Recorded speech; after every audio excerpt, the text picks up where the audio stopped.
Bonsoir Sabrina Bonsoir Agresti-Roubache. Lydia. Vous êtes nouvellement élue députée dans la première circonscription. Et ce soir, vous nous faites l'honneur d'être là, à la 7e édition. Immanquable. Immanquable, vous dites, donc c'est un Oui, événement qui est immanquable. incontournable. Incontournable à Marseille, et puis avec une présidente comme Stéphanie Ragu et un vice-président comme Kevin Polizzi, qui, alors, au-delà d'être des amis, sont de grands ambassadeurs de la tech à Marseille. Et à un moment donné, quand on a des gens comme ça qui ont réussi dans leur société, dans leur boîte, et qui veulent bien accepter, ce sont des mandats compliqués. Gérer une association comme Made in Soft, c'est une centaine, il me semble, d'entreprises. Ça demande beaucoup de temps, beaucoup d'abnégation, beaucoup de discussions avec ses confrères. Donc oui, c'est devenu incontournable. Pour Marseille, c'est une grande chance. Et moi, j'appelle ça du soft power. C'est vraiment le soft power à la marseillaise. Ce que Stéphanie Ragu fait avec Kevin Polizzi, c'est du soft power à la marseillaise. Eh bien, écoutez, Et pour Marseille. Je suis ravie de voir autant d'enthousiasme et de soutien de votre part.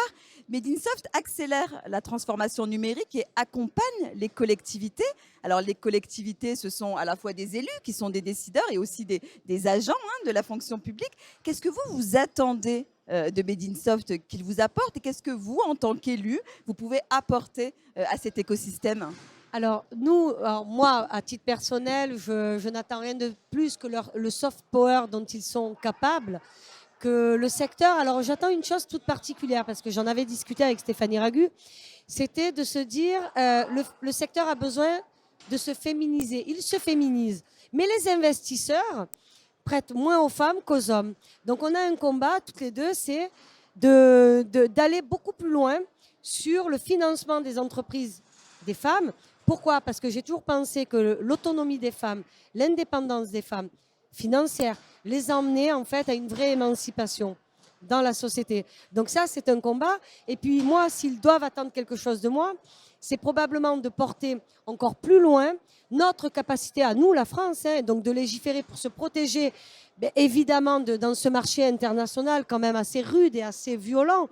Il faut qu'on ait toute notre place. Mais il va falloir aussi protéger, bien sûr, nos compétences, nos valeurs. Nous ne sommes pas... nous sommes dans un monde très mélangé, très internationalisé, du coup très rude. Mais la France, nous avons une marque de fabrique.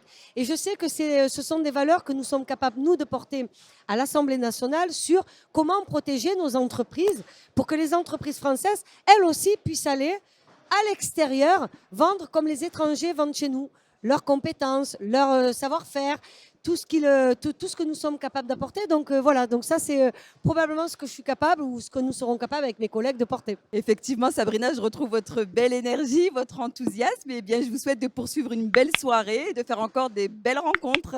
Merci beaucoup Lydia, merci à vous.